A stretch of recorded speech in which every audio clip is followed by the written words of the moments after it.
오늘은 로마서입니다. 근데 사실 로마서 한 장, 로마서 한 번으로 이거를 하는 건 아니라 그랬어요. 그런데 제가 오늘 여러분들에게 이 로마서를 짧은 시간 안에 역시 또 정리를 하고 말씀을 드리려고 하는데, 이 유인물은 빨리 정리하면 한 5분 정도 안에 유인물 정리가 끝나요. 근데 이 유인물보다도 더 중요한 내용들을 여러분들과 함께 이 본문을 통해서 나누려고 합니다. 그래서 먼저 유인물을 여러분이 한번 봐주시기를 바라요. 로마서의 신학, 이렇게 해서 시작이 됐는데요. 첫 번째는 칭의라는 거예요. 믿음으로 의롭다함을 얻었다. 종교개혁자들도 여기 있는 내용을 통해서 종교개혁을 정말 힘있게 더 완성을 시켰죠. 그래서 이 믿음으로 의롭다함을 받은, 그래서 구원의 과정들을 어떻게 가야 되느냐 하는 내용들을 1장에서 11장까지 전체적으로 설명을 해 놓았습니다. 그런가 하면 이 두 번째 부분은 이제 우리가 구원받은 하나님의 자녀가 됐으면 어떻게 하나님의 자녀로 살아가느냐. 여러분, 예수 믿었다 그래서 하나님의 자녀가 됐다 그래서 갑자기 뭐가 달라지는 게 아니에요. 예수를 믿었음에도 불구하고, 예수님을 구주로 고백했음에도 불구하고 여전히 우리는 이 세상에서 살아가야 됩니다.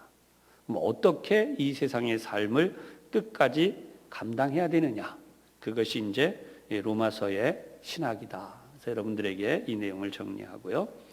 제목은 당연히 로마인들에게, 헬라어로 프로스 로마이우스라고 돼 있어요. 그래서 이 로마서는 로마 지역에 있는 교회 성도들에게. 근데 놀랍게도 바울은 한 번도 이때까지 로마에 가본 적이 없어요. 로마에 가본 적이 없는데 이 편지를 썼다는 거죠. 그러면 이게 잘못된 게 아니냐? 그게 아닙니다. 너무나 많은 보고를 받고 로마 교회가 영향력이 또 그런 부분이 있었어요. 바울에게 이 교회가 그런 곳이다 라고 하는 것을 알려준 이들이 많았다는 거죠. 저자도 당연히 거기 4가지 설명이 있습니다.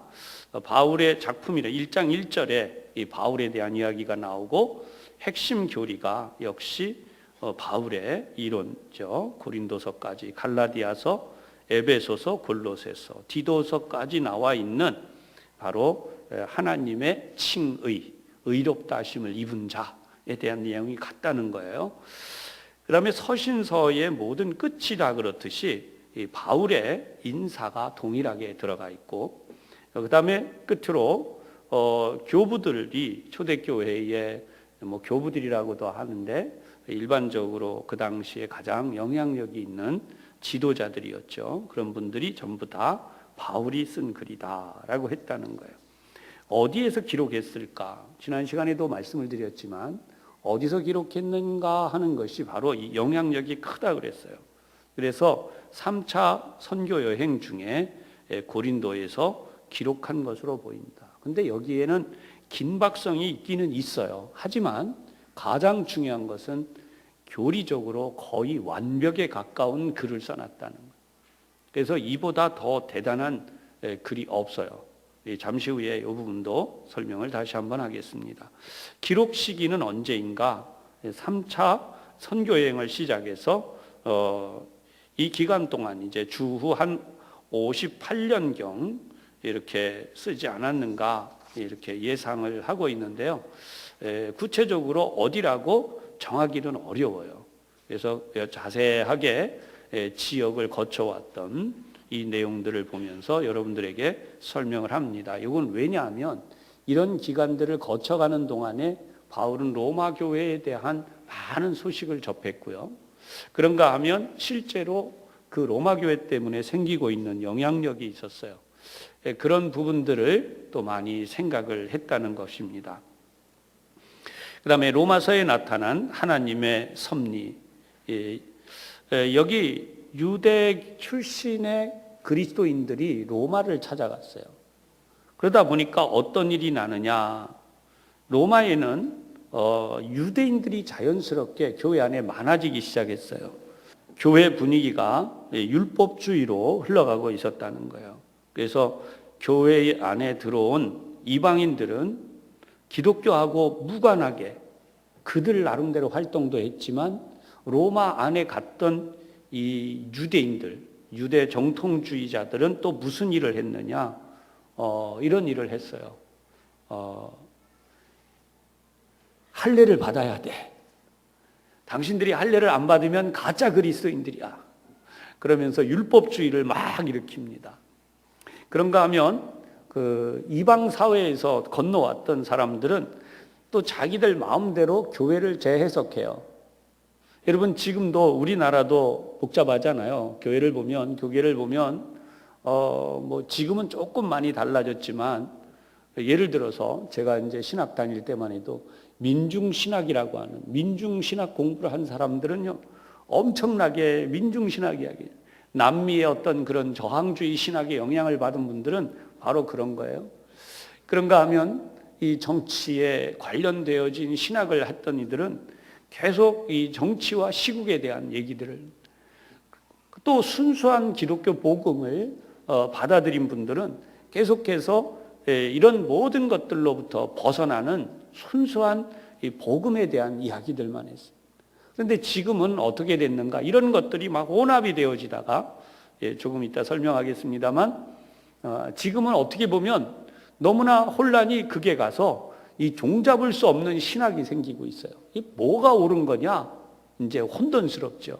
그렇기 때문에 정말 중요한 것은 우리가 이 로마서를 공부함으로써 우리 개개인이 정확한 신앙의 현주소, 그리고 내가 어떻게 신앙생활을 해야 되겠다라고 하는 방향을 잡아야 된다는 거예요. 그 다음에 이 로마 교회는 마지막으로 어떤 게 있었냐 하면 황제 숭배가 있었어요.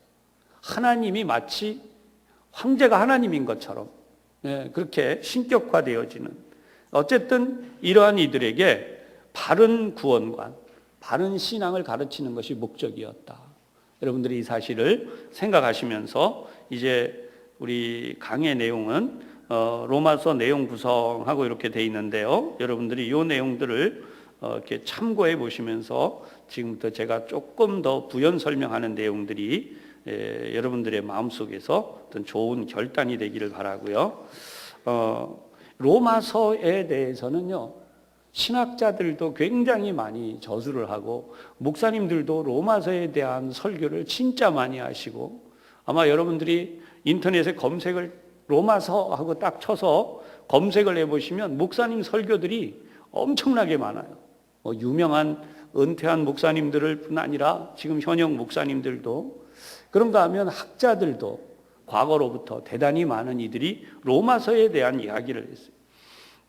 누가 뭐라고 해도 로마서의 강의의 대가는 누구냐면 유명한 마틴 로이드 존스 목사님입니다. 놀랍게도 이분은 신학을 공부한 분이 아니에요. 이분은 의사였어요. 의사였다가 내가 이제 영혼을 살리는 의사가 돼야 되겠다. 그래서 자기가 하나님의 은혜로 목회를 시작을 합니다. 그런데 여러분, 지금까지 마틴 로이드 존스에게서 이단성을 발견할 수가 없어요. 전혀 신학을 전공한 분이 아님에도 불구하고 이 목사님은 정말 전문 전공은 아니란 얘기예요. 전문 전공이 아님에도 불구하고 한치의 오차도 없어요. 이렇게 잘 쓸 수가 있는가라고 할 정도로. 근데 이제 요즘 우리들이 읽어보면 조금 딱딱해요. 이유가 뭐냐면 옛날 분이거든요. 벌써 한 100년 전에만 해도 굉장히 딱딱하잖아요. 이 말투나 행동이. 역시 신학자 중에 가장 유명한 신학자는 칼바르트, 물론 더 유명한 분들이 많이 있습니다만 칼바르트도 로마서 강해를 써냈어요. 마틴 로이드 존스가 강해한 로마서 강해를 번안한 것이 책이 이만큼 두꺼워요. 여러 권입니다. 이 정도로 많이. 칼바르트도 역시 이 신학자도 책이 이렇게 두꺼워요. 무슨 백과사전 같아요. 그냥 분량으로만 보면 압도가 되죠.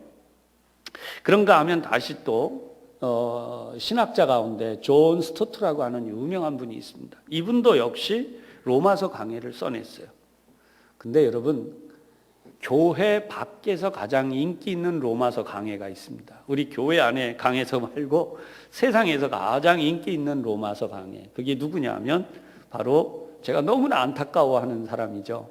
돌이라고 하는 분이에요. 돌 김용옥이라고 하는 이가 이 로마서 강해를 펴냈어요. 근데 얼마나 이 내용에 대해서 열광하는지 모릅니다. 이 교회 밖에 있는 사람들이. 왜 그러냐? 교회를 엄청나게 아주 이제 뭐라 그럴까요? 지탄이라는 표현보다는 이 교회에 대한 어떤 이렇게 문제들을 본인이 느끼는 문제, 세상 사람들이 느끼고 있는 문제 그렇게 얘기하고 있다는 거예요. 근데 저는 이 글을 몽땅 읽진 않았어요. 조금 읽어보니까 이분은 확실히 시각이 그렇구나. 여러분, 이제 로마서의 가장 중요한 부분, 아까 제가 9장에 있는 내용을 읽었는데요. 이 관점이라고 하는 것이 있습니다. 그러니까 어떤 위치에서 어떤 입장에서 바라보느냐라는 거예요. 그리스도인이라는 입장에서 바라보는 거와 그리스도인이 아닌 세상의 입장에서 바라보는 건 전혀 달라요. 무슨 말인지 아시겠어요? 여러분, 한 집안에 식구가 있어요. 이 집안 식구가 되어져서 우리 집안을 보는 거와 우리 집안이 아닌 제3자가 되어져서 저 바깥에서 우리 집안을 바라보면서 하는 말하고는 전혀 달라요. 이해가 되세요? 바로 그것이 제가 지금 결론적으로 말씀드리고 싶은 이 안타까운 점이에요. 내가 그리스도인이며 내가 그리스도인으로서 살아가면서 안타까워서 쓰는 이야기와 내가 그리스도인이 아니에요. 자칭 나는 모든 종교를 아우르는 사람이다. 여기도 구원이 있고 저기도 구원이 있고 다 그런 입장에서 글을 쓴 것은 전혀 달라요. 그런 의미에서 여러분, 이 글이 너무나도 안타까운 면도 있고 동시에 물론 우리가 거기서 지적을 받을 때 그런 부분이 우리에게 문제가 있었구나 하는 생각도 하게 되는 거죠. 간단히 설명을 해드리면 여러분, 내가 우리 집 식구예요. 식구인데 우리 어머니에게 문제가 있어요. 우리 아버지에게 문제가 있어요. 할아버지 할머니도 문제가 있어요. 여러분, 집안에 문제 없는 집안이 없잖아요. 그죠?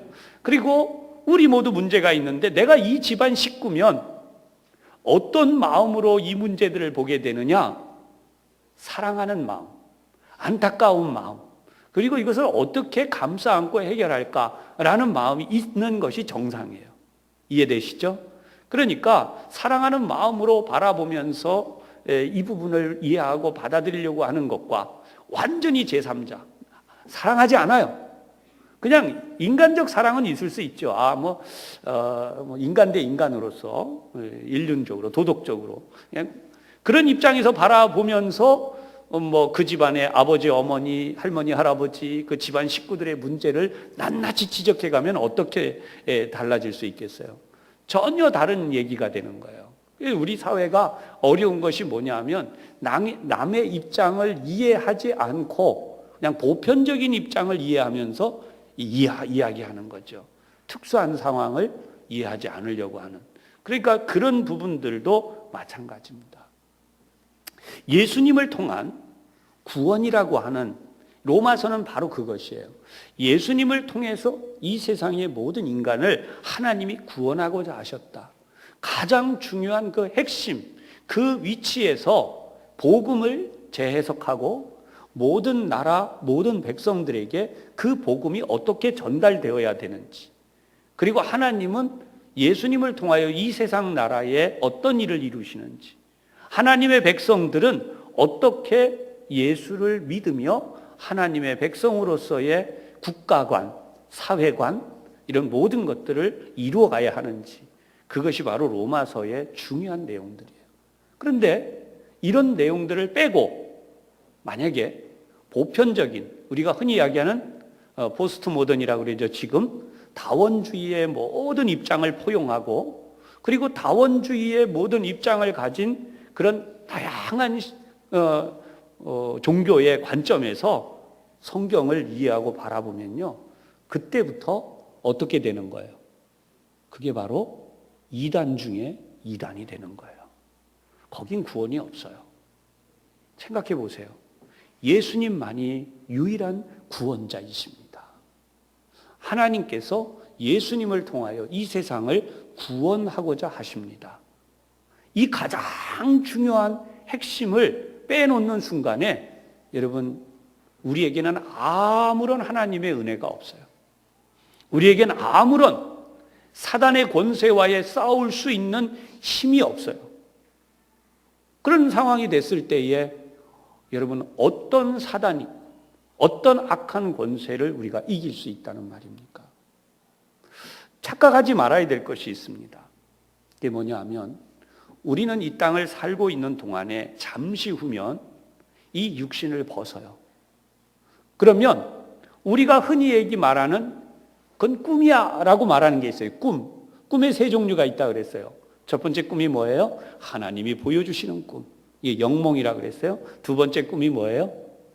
잡다한 꿈. 우리가 평소에 뭐 이렇게 저렇게 시달리다가 꿈속에서도 그런 일명 개꿈이라고 하는 잡다한 꿈. 그 다음에 마지막 꿈이 뭐냐 하면, 평소에 내가 뭘 해봤으면, 소원이 새겨져서 꿈속에서라도 내가 부자가 돼봤으면. 그랬더니 꿈에 어떻게 됐어요? 로또에 당첨됐어요. 수백억을 안고 깨보니까 뭐예요? 꿈이에요. 이제 이런 일들이 일어나게 된다는 거죠. 그러니까 성경에 말씀하는 이 영몽이라고 불리우는 계시의 꿈은, 성경을 보면 우리가 아는 대로 애굽의 왕 바로도 있고요. 그죠? 하나님은 성경을 통해서 요셉의 이야기에도 꿈이 나오게 하시고, 또 성경에 다윗도 꿈을 꾸기도지만 많은 이들이 꿈을 꿨어요. 특히 다니엘이 꾼 꿈도 있어요. 느부갓네살이라고 하는 왕에게 하나님이 꿈을 꾸게도 하셨어요.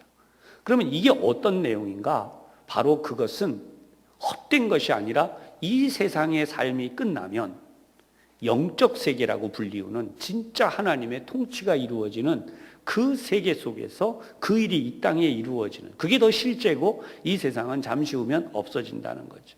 그래서 영적 세계의 완성도라고 하는 그 영적 세계에 대한 많은 이야기들이 있습니다.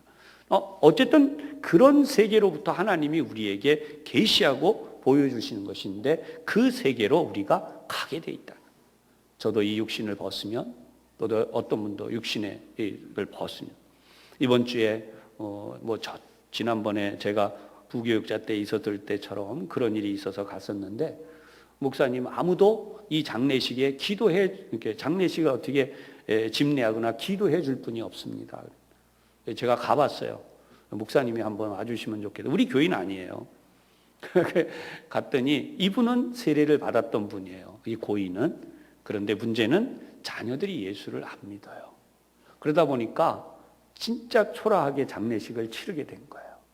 그러니까 어떻게 그냥 덩덩덩 나갈 수가 없잖아요. 그래서 제가 가서 입관할 때 기도 한번 해드리고, 예배를 원하지 않았어요. 제가 예배 원했으면 우리 교우들하고 같이 가든지 아니면 저 혼자라도 가서 예배를 드리려고 했는데, 연세 있는 분도 있고 그 고인이 연세가 많으니까 젊은 분도 있는데 다 입장이 달라서 안 믿는. 그래서 기도만 고인을 위한 기도죠. 하나님께서 하나님 품에 안아주시고 마지막 부활의 날에 이 육신을 잘 부활케 하여 달라고, 그렇게 기도하고 돌아올 수밖에 없었어요. 여러분, 이 땅에서 이렇게 사람들마다 다 자기 할 얘기들을 하고 살아가죠.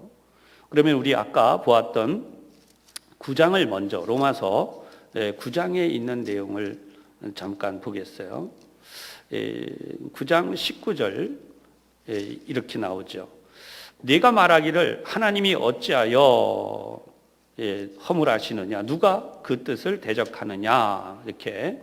이 표현은 사실은 정확하게 설명을 하면 20절에 나오는 게 맞아요. 이 사람아, 네가 누구이기에 감히 하나님께 반문하느냐, 지음을 받은 물건이 지은 자에게 어찌 나를 이같이 만들었느냐 말하겠느냐. 오늘날 기독교에 대한 다양한 해석을 내놓고 이야기를 하고, 특히 이런 사람들까지 있어요. 기독교는 없어져야 될 종교다. 왜냐하면 독단적인 구원, 하나님만 믿어야 구원받고 예수만 믿어야 구원받는다고 해서 도무지 세상의 다른 종교와 소통도 하지 않고 세상의 다른 종교를 존중도 하지 않는 이런 종교는 없어져야 한다라고 하는 사람들은 이 본문의 말씀을 받아들여야 되는데 이걸 받아들이지 않는 거예요. 결국 이 사람들은, 그렇게 말하는 사람들은 끝까지 어디에 가서 또 항변할 사람들이냐? 지옥이라고 하는 성경에 나오는 유황불 타고 있는 이 불못, 영원한 멸망, 거기에 던져져서도 하나님을 원망할 것이라는 거죠. 예상치가 그거예요. 그 사람들은 그때 가서도 하나님에 대하여서 계속, 그러면 그렇게 하는 존재가 누구냐? 사탄이에요. 마귀는요, 영원한 멸망을 지금 이미 받았어요. 그래서 그가 영원한 멸망에 처하는 존재가 됐어요. 그럼에도 불구하고 하나님에 대하여 계속 대적하는 거예요. 우리가 정상적인 사람이라면, 내가 하나님을 믿지 않았구나, 내가 정말 잘못했구나, 회개해야 되겠구나, 이렇게 해야 정상인데, 그렇게 엇나간 사람들은 절대로 그러지 않는다는 거예요. 그것을 뭐라고 하느냐? 영이 죽은 사람들, 양심이 화인 맞은 사람들, 사단이 들어가서 그 마음을 완전히 정복해버렸어요. 빼앗아버렸어요. 그래서 하나님에 대한 선한 마음을 가질 구석이 없는 거예요. 여러분, 그런 것이 바로 오늘 20절에도 지음을 받은 물건이 어찌 나를 이같이 만들었느냐 말하겠느냐 라고 하는 것을 받아들이질 못해요. 그래서 나는 왜 이렇게 가난하기만 한 거야? 나는 이렇게 문제만 있는 거야? 누구는 저렇게 잘 되는데? 여러분, 그런 하나님의 주권에 대하여 계속 도전하는 겁니다. 그래서 이런 부분들을 버려야 돼요. 하나님은 어떻게 하시는가? 천히 귀히 만들 그릇이 그렇게 만들 권한을 없느냐? 그릇에 대해서. 근데 22절 이하에 보면은 하나님이 하나님에 대한 설명을 했어요. 오래 참으심으로 관용하신다. 그런 사람들이 그렇게 대적해도 마지막 죽는 순간까지도 기다려 주신다는 거예요. 관용이에요, 그게. 그래서 23절에 보면 영광을 받기로 예비한, 이 영광은 하나님의 나라에 들어가는 것이죠. 여러분, 우리가 이 땅에 살면서 아무리 구중궁궐 같은 그런 분이 이 중에 계신지 모르지만 저는 몇백 평이라고 표현하는 게 맞아요. 몇백 평 되는 집에 사는 분들도 신방해 본 적이 있어요. 구중궁궐 같아요. 진짜 집을 들어가면 너무 좋아요. 집안에 연못도 있고 그런데 여러분, 거기 살면 뭐예요? 천국에 못 들어가면. 이해되시죠? 하나님의 나라에 들어가서 영원토록 행복하게 살아야 되는 진짜 그 복을. 제가 지난번에 한번 말씀드렸어요. 여기 부천에서 제일 높은 건물이 리첸시아, 요 앞에 있는, 거기에 그 제일 꼭대기가 펜트하우스 회의장이 있는데, 제가 가볼 일이 생겨서 갔어요. 회의할 일이 생겨서 거기서 회의를 하면서 내려다 봤어요. 바깥을 보라 그래서. 부천 시내가요, 진짜 쬐끔해 보여요. 사람들이 걸어 다니는 건 거의 보이지 않고, 자동차가요, 그 꼭대기 올라가니까 진짜 집은 성냥알보다 훨씬 느낌이 그래요. 성냥알보다 작아요. 자동차들이 움직이는 게 보이는데 원 조그만 뭐가 움직여요. 진짜 눈이 좋아야지 잘 볼 수 있어요. 야, 진짜 볼품없다. 거기 올라갔더니 이 땅에 내려오면요, 여러분, 자동차도 이만하고 집도 이만하고, 그런데 거기서 보니까 진짜 그래요. 여러분, 우리가 이 육신의 장막을 벗고 하나님의 나라에 들어가서 보면요, 이 땅에서 내가 막 죽어라고 원망하고 막 싸우고 목숨을 걸고 막 그 문제가요, 아무것도 아닌 거예요.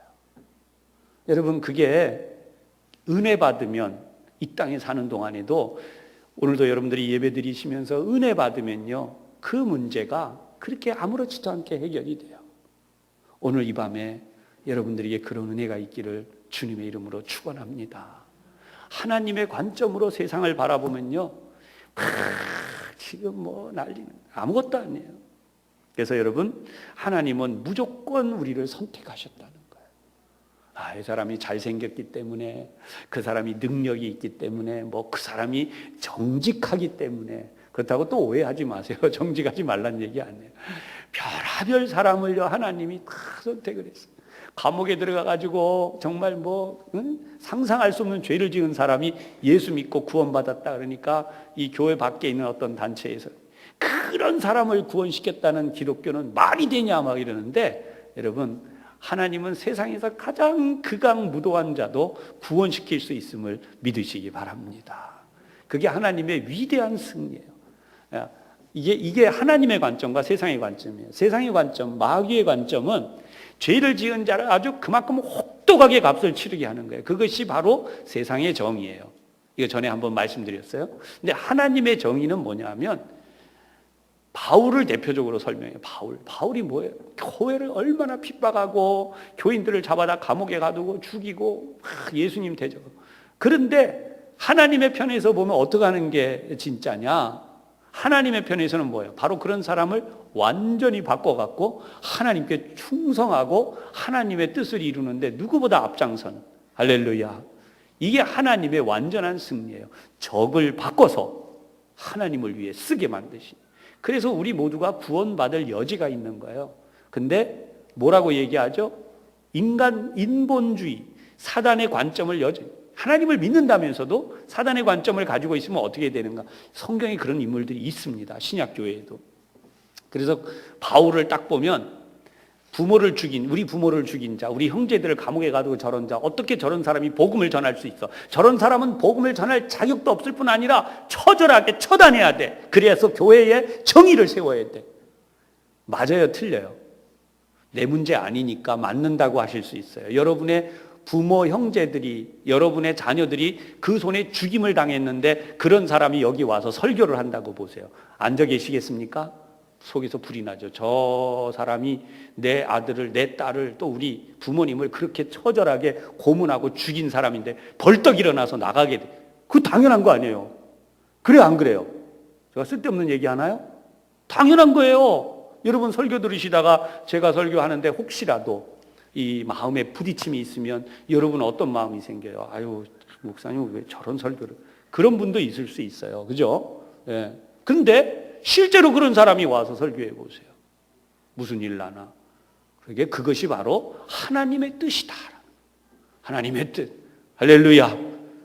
거기에 하나님의 나라가 있는 거예요. 여러분, 모든 염려도 근심도 걱정도 내려놓는다는 거에 뭐가 들어가냐 하면 원한이나 분노나 미움이나 증오도 다 내려놓는다는 거예요. 그리고 바울이 예수 믿은 것 때문에 기뻐하고 그것이 로마 교회를 향해 편지를 쓴 이 바울의 마음속에 다 들어있고요. 이 끝부분에도 그게 나와요. 그러면 하나님의 나라의 위대한 승리라는 것은 바로 그것이다라는 거예요. 우리가 하나님의 편에 서서 하나님의 관점으로 볼 때 그 사람이 어떤 사람이냐? 성도예요.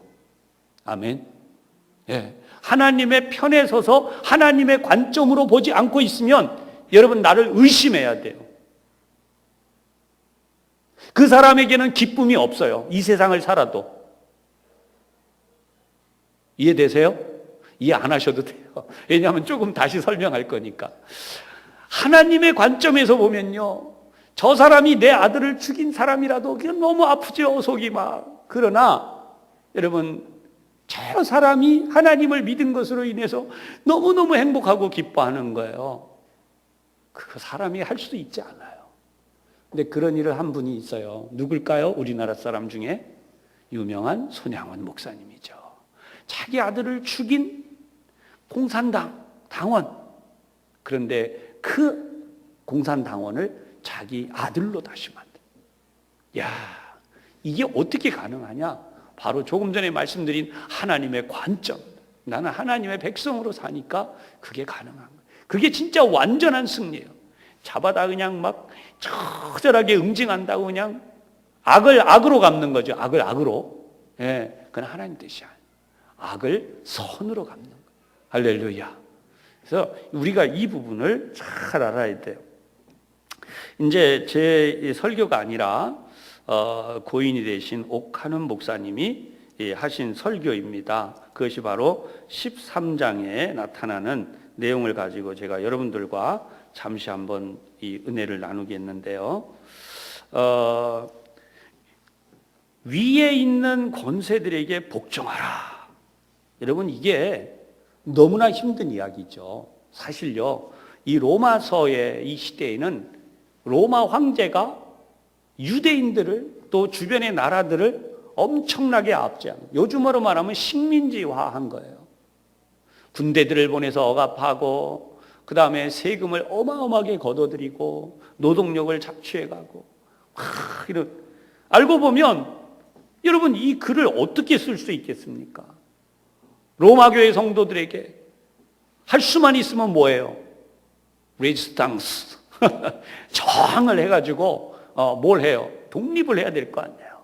근데 이 성경에 의하면 그거 하지 말라는 것 같아요.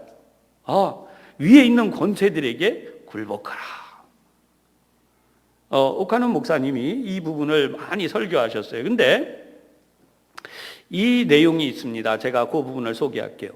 권력의 원천이 하나님께 있기 때문에 그런 사람들을 존경해라. 그리고 그 통치에 순복하라라고 했다는 거예요. 말도 안 되는 거예요. 이런 복음을 전했다가는요, 저 여기 거리 나가면 돌 맞을 거예요. 제가 이런 설교하고 나가면 돌 맞을 거예요. 지금도 위에 있는 권세에 굴복하십시오. 그러면 저런 어용 목사가 있나? 이 돌 가지고 그냥 막 여러분. 근데 이거를 설교하신 분이 오카는 목사님이에요. 그 왜 그러냐? 어떤 사람이 권력을 잡았든지 하나님이 주셨다는 거예요.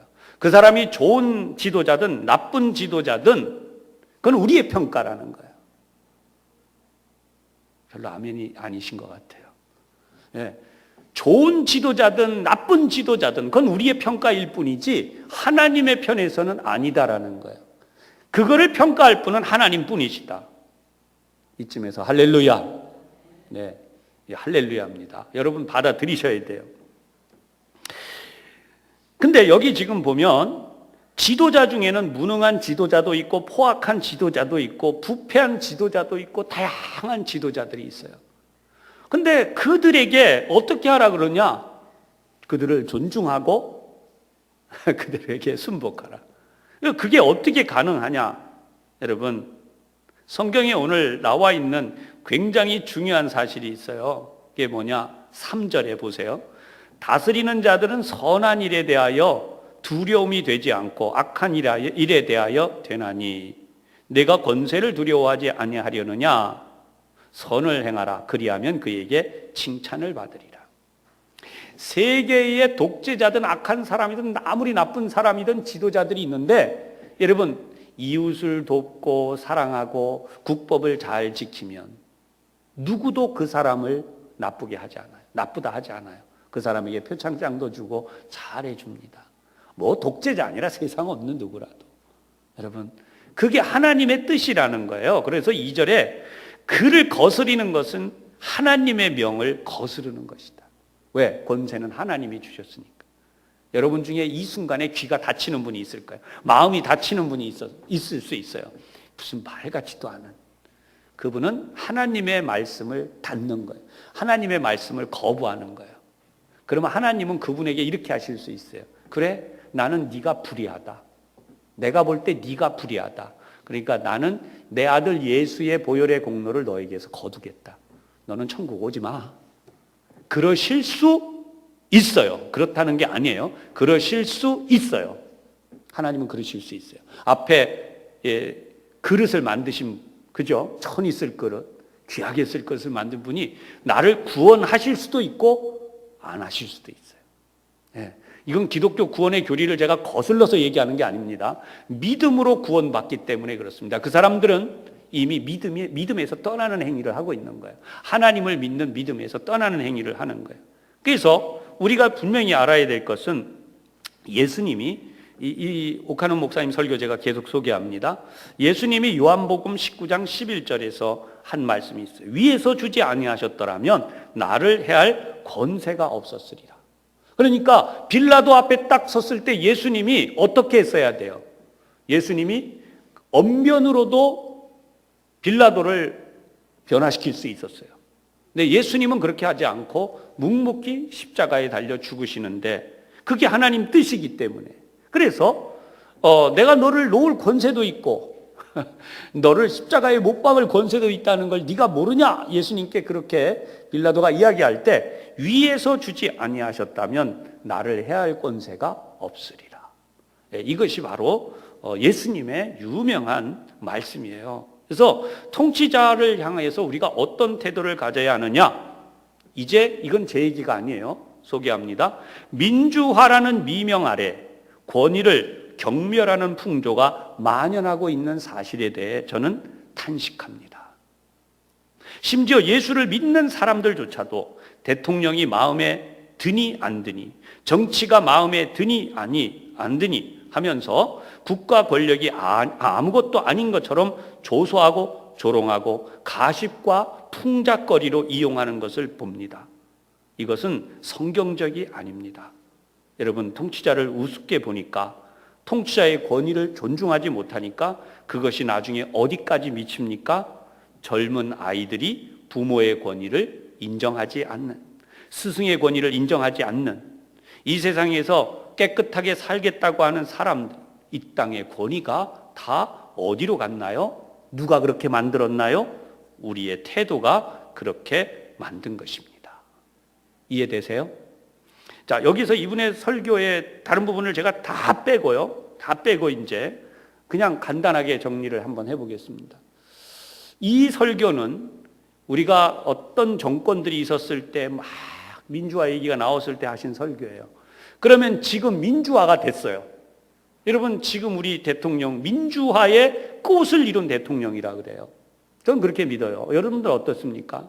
근데 우리 사회가 이 대통령을 그렇게 존중하고 그분이 하고자 하는 걸 그렇게 인정하고 다 그렇게 가나요? 그것도 아니잖아요. 솔직히. 그렇죠? 우리 사회의 미션이 여기 있는 거예요. 누가 대통령이 되든지, 누가 지도자가 되든지 그런 나라는 어떻게 되는 거예요? 결국 성경은 심판을 자취하리라고 그랬는데, 여러분, 우리 사회가 무너지면, 저는 오늘도 이제 다 보지만, 여러분, 교통법규 진짜 안 지켜져요, 지금. 특히 우리 아이들 아무 데서나 건너가고, 진짜 여러분, 이들 어떻게 가르칠 거예요? 얘들아, 신호 좀 지켜 그러면 무섭게 노려봅니다, 요즘 아이들, 중학교 학생들까지도. 어떻게 가르칠 거예요, 이 아이들을? 여러분, 이게 바로 우리 현주소예요. 담배꽁초를 큰 길바닥에다 마구 버립니다, 젊은 사람들이. 이젠 저도 말 못하겠어요. 저도 지나가다가 막 버리고 그러면요, 제발 좀 그렇게 하지 말죠. 그런데 이제는 그 말 못하겠어요. 저 겁이 많아요.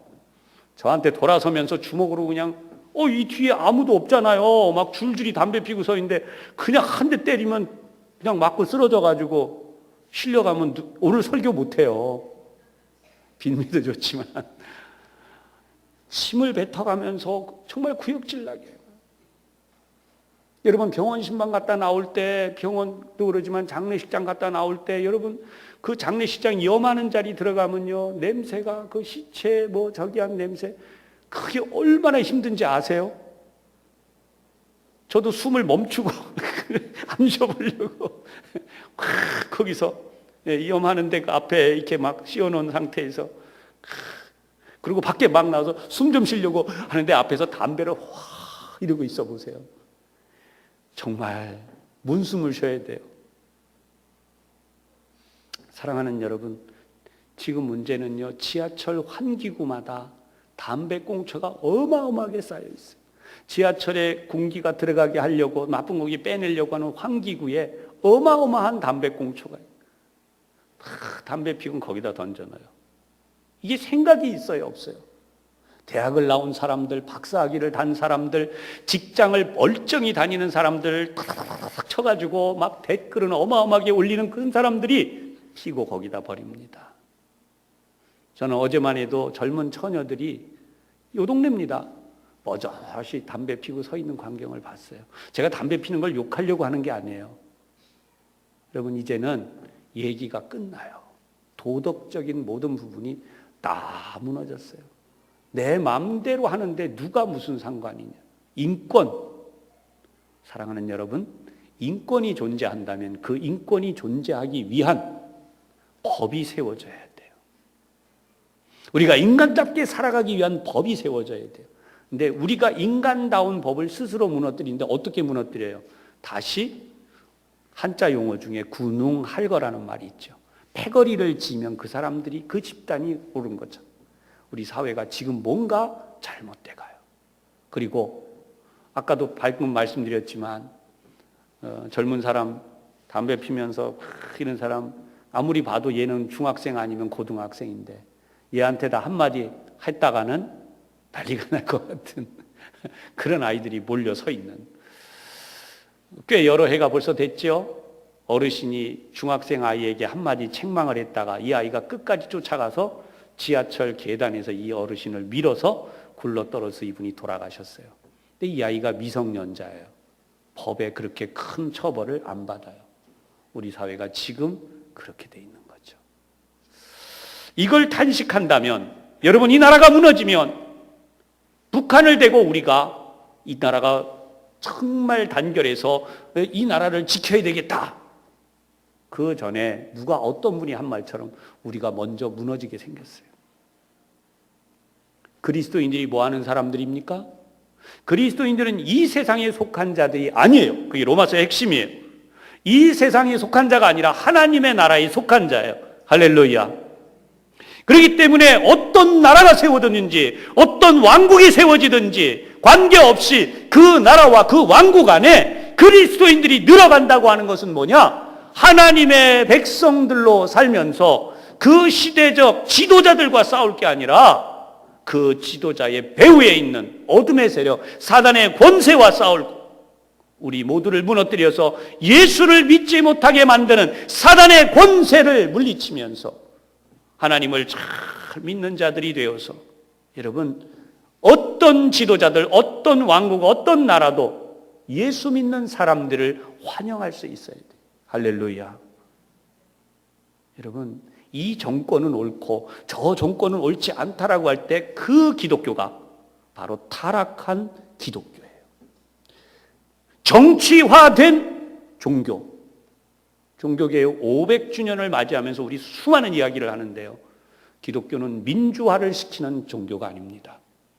이 점에서 여러분 분명하게 여러분들이 예수 믿는 이들의 본질, 우리의 신앙의 정체성을 분명히 이야기해요. 만약에 그렇다면 오늘 성경 본문이 로마를 해방하라. 예수님도 본디오 빌라도를 사정없이 부활하신 뒤에 해체해버리셨어야 돼요. 헤롯을. 예수님 그게 아니에요. 이스라엘을 회복하심이 이때니까 사도행전에 시작할 부분에 나오죠. 그것은 너희가 알 바가 아니다. 땅끝까지 이르러 내 증인이 되라. 하나님의 복음을 전하라. 왜요? 이 세상 정권도 다 하나님이 하신다. 하나님이 세우신다. 하나님이 거두신다는 거예요. 그럼 우리가 해야 될 일은 이 세상에서 하나님의 통치를 받는 거예요. 이 땅에 살아도 하나님의 통치를 받는 거예요. 일본에 살아도 하나님의 통치를 받는 거예요. 필리핀에 살아도 하나님의 통치를 받는 거예요. 아프리카에 살아도 하나님의 통치를 받는 거예요.